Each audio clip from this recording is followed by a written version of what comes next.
Iran के supreme leader ayatollah खामेनाई American और Israeli air strikes में मारे जा चुके हैं और इससे पूरे मिडिल ईस्ट में बहुत बड़ा तहलका मच चुका है।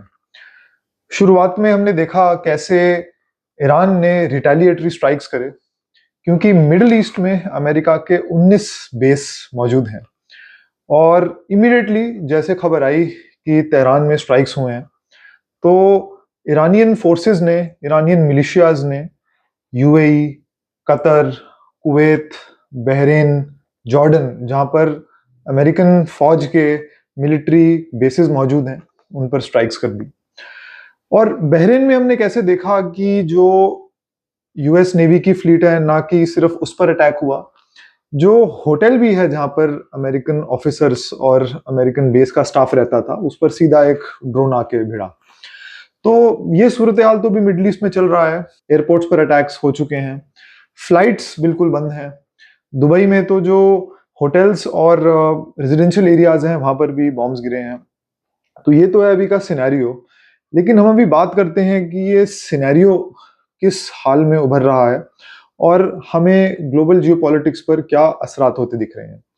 तो पहली बात आती है कि ये जब अमेरिका ने अटैक करा, ये बिल्कुल ही अनप्लान्ड था, क्योंकि अटैक होने से एक दिन पहले ओमानी फॉरेन मिनिस्टर, जो कि इसराइल, यूएस, ईरान के बीच में नेगोशिएशंस करवा रहे थे, उन्होंने बहुत कॉन्फिडेंटली कहा कि हमने ईरान को राजी कर लिया है कि उनकी न्यूक्लियर स्टॉकपाइल्स में कमी आएगी और ईरानियन न्यूक्लियर साइट्स को अमेरिकन इंस्पेक्ट कर सकेंगे।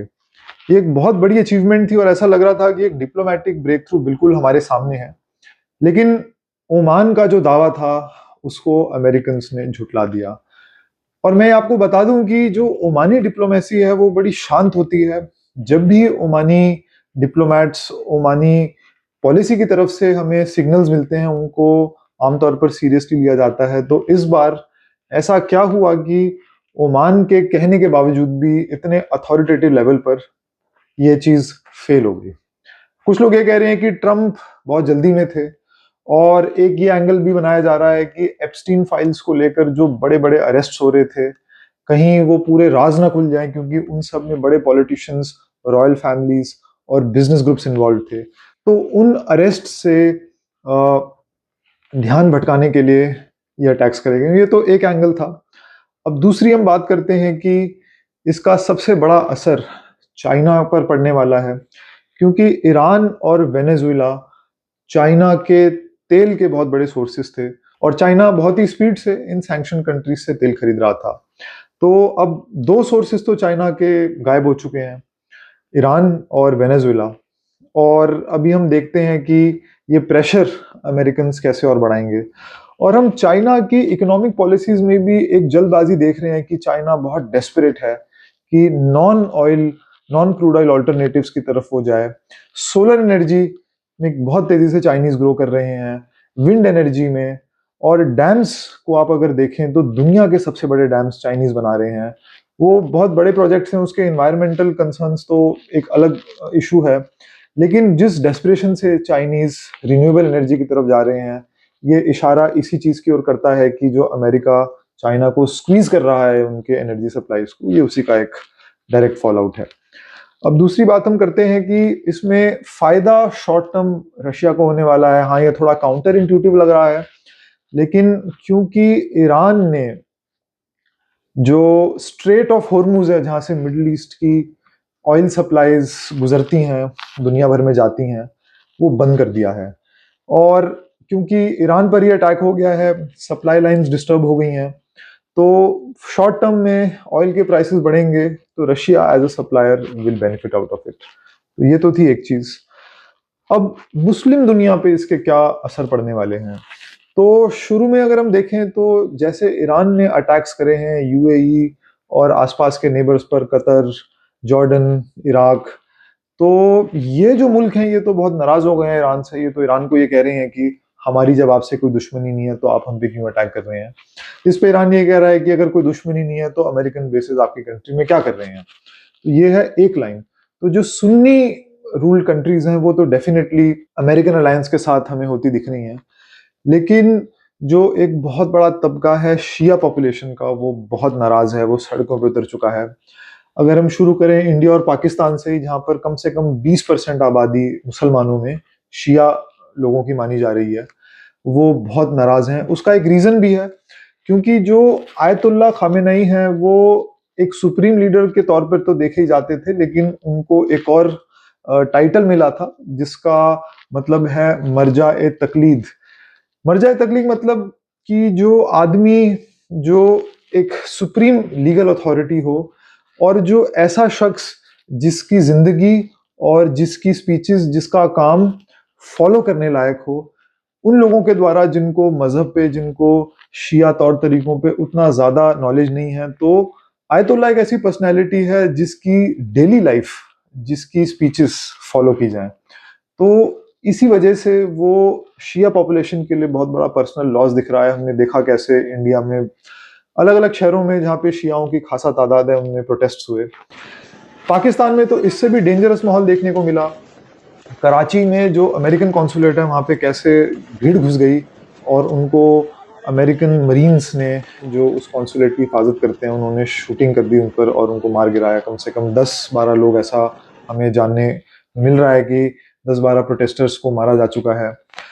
एक और न्यूज़ जो हमें ज़्यादा नहीं दिख रही है, वो ये है कि गिलगित बल्तिस्तान, जो पाकिस्तान ऑक्यूपाइड कश्मीर का पार्ट है, गिलगित बल्तिस्तान में 50 से ज़्यादा % शिया मेजॉरिटी मौजूद है, और गिलगित बल्तिस्तान में बहुत ज़्यादा वायलेंस हमें देखने को मिला।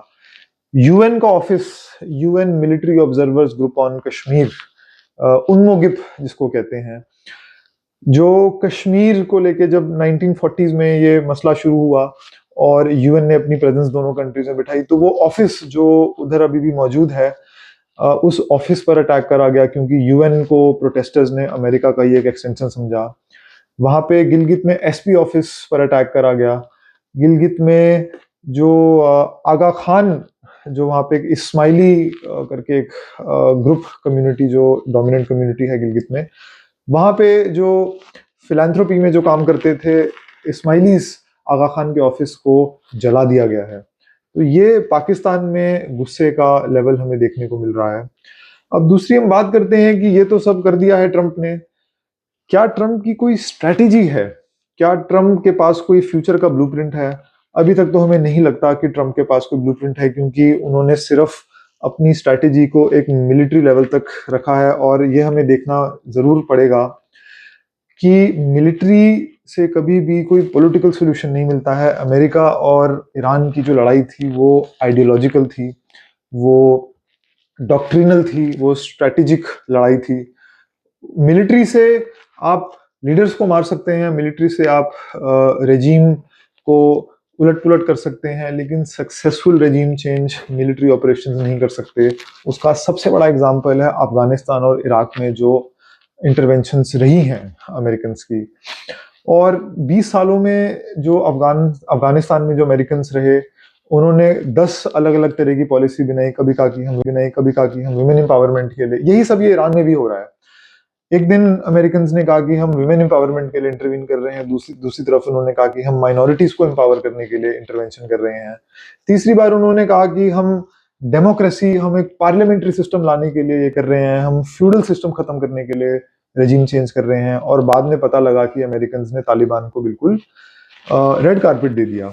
और उससे यही सवाल उठा कि जब 2001 में 9/11 के बाद तालिबान को ही हटाया था, तो 20 साल बाद आपने ऐसा क्या करा कि तालिबान को ही आपको फिर से वेलकम करना पड़ा? तो कहीं ऐसा ना हो कि ईरान में भी यही सूरत हाल हमें देखने को मिले। और यही चीज अमेरिकन इंटरवेंशन इराक में थी। जब उनका अफगानिस्तान में इंटरवेंशन चल रहा था, तो उन्होंने एग्जैक्ट 2 साल बाद इराक में भी इंटरवीन कर दिया, और अफगानिस्तान को वो ऐसा लगता था कि भूल गए। और एंड में यही हुआ कि दोनों कंट्रीज में ना स्मूथ रेजिम चेंज हो चुका। इराक में तो आईसिस भी आ गई, जो आते आते अफगानिस्तान पाकिस्तान तक आ गई। तो ये कुछ चीजें अमेरिकन को कंसिडरेशन में रखनी पड़ेंगी।